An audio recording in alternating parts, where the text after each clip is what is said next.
Hello friends, स्वागत है आपका आपके अपने चैनल में जिसका नाम है बिगिनिंग विद बेसिक्स। और बहुत दिन से ज्योग्राफी का वीडियोस बनाने के लिए सोच रही हूँ, but due to health issue नहीं बना पा रही हूँ। कंटेंट सारा रेडी है बट फिर भी बना नहीं पा रही हूँ। आज किसी भी तरह हिम्मत करके मैंने ये वीडियो आप लोगों के लिए रिकॉर्ड किया है। तो चलिए शुरू करते हैं। आज का जो टॉपिक है लेसन प्लान का, वो है रिसोर्सेज के ऊपर। ठीक है। सो रिसोर्सेज होता क्या है एक्चुअली? रिसोर्सेज मतलब कितनी सारी चीज़ों के हेल्प के सहायता से आप तरह तरह की चीज़ें पृथ्वी से यूज़ कर सकते हो, उसे यूटिलाइज़ कर सकते हो। और क्या सारी चीज़ें हैं जो आप अर्थ से लेते हो और उसे यूटिलाइज़ करके अपने डेली लाइफ में उसको इम्प्लीमेंट कर रहे हैं, उसको यूज़ कर रहे हैं। सो क्या सारी चीज़ें हैं। ठीक है। सो बेसिकली इसके अंदर बहुत सारे रिसोर्सेस आएंगे, मैन मेड, नेचुरल, बहुत सारी चीज़ें। ठीक है। जैसे कि आप एक ये जो पिक्चर है इसके माध्यम से आप देख पा रहे हैं, आप अच्छे तरीके से इसको समझ पाएंगे। तो चलिए स्टार्ट करते हैं। सो लेसन प्लान का जो बेसिक नियम होता है, जो बेसिक रूल होता है, आपको पता ही है। रिसोर्सेस हेडिंग है, यहाँ पे नेम ऑफ द स्कूल रहेगा, नंबर ऑफ स्टूडेंट रहेंगे। वो आप जब लेसन प्लान बना रहे हैं, आप किस क्लास के लिए बना रहे हैं वो आप मेंशन कर दीजिएगा। ठीक है। आप जिस भी क्लास के लिए बना रहे हैं, तो ये टॉपिक जो है आप इसी तरह टू कॉपी मेंशन कर सकते हैं। ठीक है। फिर आ जाता है डायरेक्ट और इनडायरेक्ट एम। सो एम आपको पता ही है, बच्चे जो टॉपिक आप पढ़ा रहे हैं उससे बच्चे क्या सीख रहे हैं वो आ जाता है एम के अंदर। ठीक है। सो एम क्या क्या हो सकता है एक रिसोर्सेज को पढ़ाने के पीछे? तो यहाँ पे मैंने मेंशन किया है, the direct aim of teaching resources is to provide them basic idea of gift of natures. Nature से हमें जो गिफ्ट मिलती है ना, उसका जो बेसिक आइडिया है वो रिसोर्सेज से क्या क्या है ये हम बताएंगे। ठीक है। इनडायरेक्ट एम क्या हो जाता है? बच्चे इनडायरेक्टली सीख रहे हैं कि नेचर से उन्हें क्या मिल रहा है और उस चीज़ों को वो कैसे यूज़ कर पा रहे हैं, सबसे बड़ा चीज़। सो ये डायरेक्ट और इनडायरेक्ट एम के अंदर आप लिख सकते हैं। ठीक है। अगर आपको लगता है कि और भी चीज़ें बच्चे सीख सकते थे इससे, तो आप अलग तरीके से उसको एक्सप्लेन कीजिए, कोई प्रॉब्लम नहीं है। ठीक है। एड्स यहाँ पे देना है आपको, आप क्या क्या चीज़ों का यूज़ कर रहे हैं इस लेसन प्लान को बनाने के लिए। नेक्स्ट जो टॉपिक आता है, जो सबसे पहला है स्टेप 1, वो है आपका प्रीवियस नॉलेज टेस्ट। ठीक है। मैटर और मेथड यहाँ पे आप प्रेजेंट कीजिएगा, यहाँ पे आप एक्सप्लेन कीजिएगा चीज़ों को। तो प्रीवियस नॉलेज टेस्ट, टीचर पहले देखती है कि बच्चे को आगे के चैप्टर के बारे में क्या जानकारी है, क्योंकि जैसे ही जैसे चैप्टर आगे बढ़ता है, हर चैप्टर एक दूसरे के ऊपर डिपेंड रहता है। सो अगर बच्चे को आगे का चैप्टर अच्छे से थोड़ा समझ में आया, पता चला, तो वो ये चैप्टर को भी अच्छे से समझ पाएगा, सीख पाएगा। उसी लिए ये प्रीवियस नॉलेज टेस्ट किया जाता है। प्रीवियस नॉलेज टेस्ट में generally teacher will first come into the class and take the previous knowledge test whichever have been taught on the in the last class. ठीक है। जो भी चीज़ें last class में बच्चे को पढ़ाई गई है उसके बारे में टीचर सिखाएगी। सो टीचर पहले पढ़े बताएगी कि नेचुरल थिंग्स क्या होते हैं। So please come today we will learn about how to get all the natural things from nature. जैसा जैसा मैंने लिखा है, अगर आप डेमो क्लास देने जा रहे हैं, अगर आप डेमो देने जा रहे हैं या क्लास में बच्चों को पढ़ाने जा रहे हैं, आप इसी तरह से बोल सकते हैं, कोई दिक्कत नहीं है। Teacher will tell the student, teacher student को बोलेगी that students you must remember that we have learned about the chapter natural things. तुम्हें अच्छे से याद होगा, हमने चैप्टर पढ़ी थी नेचुरल थिंग्स के बारे में। ठीक है। In the previous class, so please come today we will learn that how to get all the natural things from nature. आज हम लोग सीखेंगे कि जो नेचुरल चीज़ें हैं ये नेचर से कैसे हमें प्राप्त हो रही हैं। ठीक है। What are the natural things? What are the natural things that you are receiving or using from in your daily lives? तो ये टीचर क्वेश्चन बच्चे से पूछेगी। ये जब पूछेगी कि तुम बताओ क्या क्या चीज़ें तुम यूज़ करते हो डेली लाइफ के लिए, तब जाके बोलेगी, तब समझे इसी चीज़ों को रिसोर्स कहते हैं, जो हमें प्राप्त हो रहा है पृथ्वी से अलग अलग रूप में, अलग अलग तरीके से। इसी तरह से टीचर फिर अनाउंस करेगी नॉलेज। पहले तो प्रीवियस नॉलेज टेस्ट हो गया, अब टीचर अनाउंस करेगी नए लेसन को। ठीक है। तो नया लेसन अनाउंस करेंगी। At first teacher will maintain the class, teacher पहले क्लास में गई, क्लास को मेंटेन किया, शांत करवाया, उसके बाद बच्चों के अंदर एक उत्साहिकता जगाया कि आज हम लोग कुछ नया पढ़ने वाले हैं जो तुम लोगों को नहीं पता है। So announcement of the new lesson बहुत ही इम्पोर्टेंट है, ठीक है। सो टीचर बताएगी कि आज जो हम चैप्टर पढ़ने जा रहे हैं वो चैप्टर क्या है, रिसोर्सेज है। यहाँ पे उसी चीज़ को एक्सप्लेन किया गया है। अब आते हैं रिसोर्सेज के बारे में। Teacher will present the topic. Teacher क्या करेगी, चीज़ों को समझाएगी, सिखाएगी, बच्चों को पढ़ाएगी, बट कैसे? टीचर क्या करेगी, उसे टॉपिक को समझाएगी, उस टॉपिक को चार्ट के माध्यम से, ड्राइंग के माध्यम से, अलग अलग तरीके के मॉडल्स के माध्यम से, जिस भी तरीका का टीचर के पास जो भी सोर्स होगा पढ़ाने के लिए उसके माध्यम से। और अगर सोर्स ना हो तो आप क्लास में बच्चे को, किसी भी एक बच्चे को लाके सामने मिडिल ऑफ द क्लास खड़ा कर दीजिए, उसको पेड़ बना दीजिए, उसके हाथों को फैला दीजिए, उस पर उसको बताइए कि ये पेड़ है, ये पेड़ की डंटी है। तो आपके पास अगर मॉडल नहीं है तो इसका मतलब ये नहीं है कि आप नहीं पढ़ा सकते, आप बिल्कुल पढ़ा सकते हैं, ठीक है। सो मैं अपने स्कूल पे मैथ्स की टीचर थी, तो जनरली मुझे मैथ्स के लिए हर दिन पॉसिबल नहीं होता है। जब आप जनरली एक टीचर हो जाते हो ना, तो हर दिन पॉसिबल नहीं होता कि आप एक लेसन प्लान बना के ले जाओ या फिर एक मॉडल और चार्ट तैयार करके ले जाओ। सो बेसिकली मैं आप लोगों से ये रिक्वेस्ट करूँगी कि धीरे धीरे बच्चों को ही लेकर एग्जाम्पल देना चालू कीजिए। सबसे बेस्ट और लाइव एग्जाम्पल जिसमें आपका मेहनत भी नहीं है और अच्छे से अच्छे क्लियर क्रिस्टल मैनर में बच्चे चीज़ों को सीख पाएंगे, ठीक है। Students, you all know that we need air to breath. हमें सबको पता है कि एयर चाहिए ब्रेथ करने के लिए, water to drink, and in the same way we need soil, forest and buildings and so on. Same तरीके से हमें फॉरेस्ट भी चाहिए, जंगल भी चाहिए, बिल्डिंग्स भी चाहिए रहने के लिए, एंड बहुत सारी चीज़ें। Do you know from where we are getting this? Most of the things we need by nature and many of the things are made by humans. बहुत सारी चीज़ें हमें नेचर से ज़रूरत पड़ती है और बहुत सारी चीज़ें ह्यूमन से ज़रूरत पड़ती है।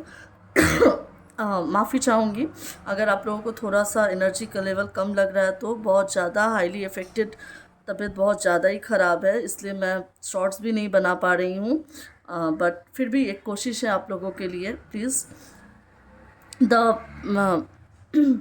The feature of environment which helps to produce things and satisfy our needs and are finally used by us, that is called resources. क्या बोला? resources किसे कहते हैं? यहाँ पे indirectly resources का definition दिया गया है, ठीक है। The feature of environment, environment का वो एक शाखा, वो एक फीचर्स बोल सकते हो आप, जो कि प्रोड्यूस करता है थिंग्स को, चीज़ों को, एंड सेटिस्फाई करता है हमारे नीड्स को, ठीक है। तो वो होता है रिसोर्सेस। तो यहाँ पे आप देख पा रहे हो gift of nature such as air, water, oil, forest and minerals as well as human creations such as buildings, roads and so on, ठीक है। ह्यूमन बीइंग टू, हम लोग भी खुद भी एक रिसोर्सेज हैं, ठीक है। ये बहुत इंपॉर्टेंट पॉइंट है। Human being too are resources, अपने आप में हम लोग खुद एक रिसोर्सेज है, बिकॉज हम लोग ही बिल्डिंग बनाते हैं, हम लोग ही प्लेग्राउंड बना रहे हैं और नई नई चीज़ों को डेवलप कर रहे हैं जो हमारे डेली लाइफ यूज़ के लिए बहुत ही हेल्पफुल है, ठीक है। सो नेक्स्ट पे आते हैं इस टॉपिक पे जिसका नाम है अब रिसोर्सेज के टाइप्स के ऊपर। सो रिसोर्सेज का जो टाइप्स होता है वो 1, 2 और 3 टाइप्स का होता है। पहला होता है नेचुरल रिसोर्सेज, दूसरा होता है ह्यूमन मेड रिसोर्सेज जो आदमी के द्वारा बना हुआ है, तीसरा होता है ह्यूमन रिसोर्सेज। नेचुरल रिसोर्सेज क्या क्या होता है? Natural resources are very important points, ठीक है।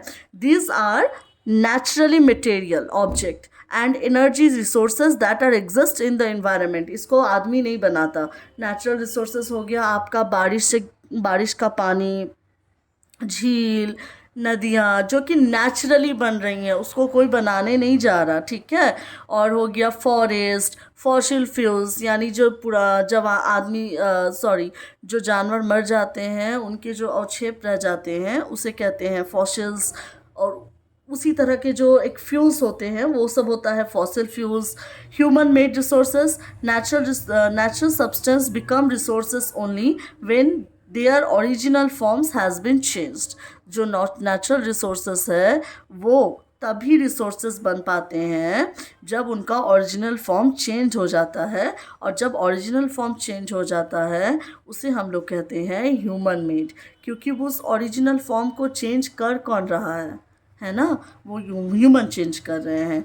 Iron ore was not a resource, iron का जो ओर है वो एक रिसोर्स नहीं है, बल्कि लोगों ने सीखा कि आयरन के अंदर से और कितनी सारी चीज़ें हम लोग निकाल सकते हैं, तब जाके वो ह्यूमन मेड रिसोर्स में आया। ठीक है, जैसे कि people are natural resources to make things, buildings, bridges, roads, machinery and vehicles. जो लोग हैं वो क्या करते हैं, नेचुरल थिंग्स बना सकते हैं, बिल्डिंग बना सकते हैं, रिसोर्सेज बना सकते हैं, और बहुत सारी चीज़ें भी बना सकते हैं।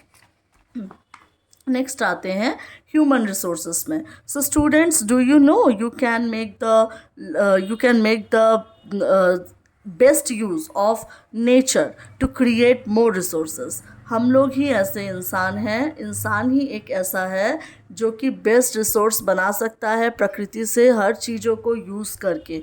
ठीक है, this is the reason that human beings are one of the special resources. यही कारण है कि आदमी को बोला गया है, मानव प्रजाति को एक प्रकृति द्वारा दिया हुआ बेस्ट रिसोर्स। ठीक है, inspiring the quality of people skills so that they are able to create more resources is known as human resource development. ठीक है, human resource development उसे कहते हैं। sustainable development किसे कहते हैं? consuming resources means protecting them from getting polluted or depleted so that they can be used in future. ठीक है, सस्टेनेबल रिसोर्सेज क्या हो गया? जो कंज्यूमिंग रिसोर्सेज होता है, जो भी रिसोर्स को हम लोग यूज़ कर रहे हैं, कंज्यूम कर रहे हैं, ठीक है, वो हो गया। उसको जब हम लोग प्रोटेक्ट कर रहे हैं हमारे फ्यूचर जनरेशन के लिए, जैसे कि मान लीजिए अगर आप सुबह चावल बना रहे हैं तो आप उस चावल को सब नहीं खा जाएंगे, आप उसको बचा के रख देंगे ताकि जो बच्चे स्कूल गए हैं या स्कूल से वापस आएंगे तो उनके लिए भी वो खाना बच सके, है ना। उसी तरह रिसोर्सेस हम इस तरह से डेवलप करने का कोशिश कर रहे हैं, सस्टेन करने का कोशिश कर रहे हैं, ताकि लोग उसे ज़्यादा से ज़्यादा यूज़ कर सके, हमारे नेक्स्ट से नेक्स्ट जनरेशन भी यूज़ कर सके। इसीलिए कहा जा रहा है ज़्यादा से ज़्यादा पेड़ लगाओ, क्योंकि अगर पेड़ नहीं होगा तो पानी भी नहीं होगा। पेड़ ही ऐसा मोस्ट इम्पॉर्टेंट थिंग है जो कि बारिश को पृथ्वी की ओर आकर्षित करता है, पृथ्वी में बारिश को लाने के लिए। तो इसी तरह से रिसोर्सेस हमारे लिए बहुत ही इम्पॉर्टेंट हैं।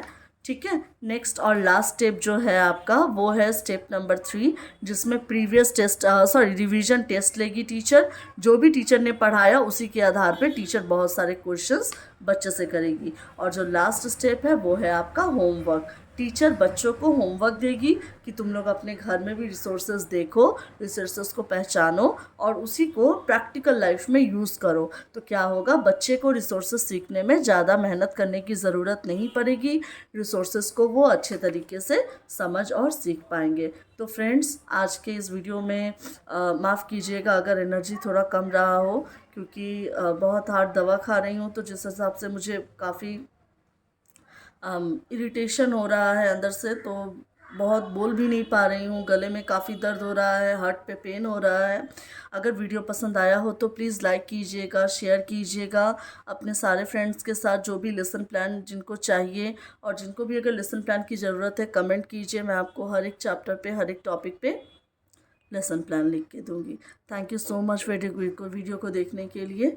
पसंद आया तो प्लीज़ लाइक सब्सक्राइब कीजिए, बेल आइकन को प्रेस कर दीजिए ताकि जो भी नया वीडियो आए आपको उसका नोटिफिकेशन मिल सके। Thank you so much.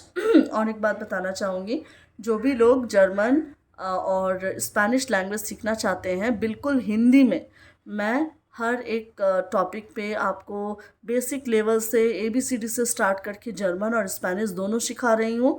आप चैनल को सब्सक्राइब कीजिए, चैनल के प्लेलिस्ट में जाइए, आपको सारे वीडियोस मिल जाएंगे, जर्मन के लिए भी, स्पेनिश के लिए भी।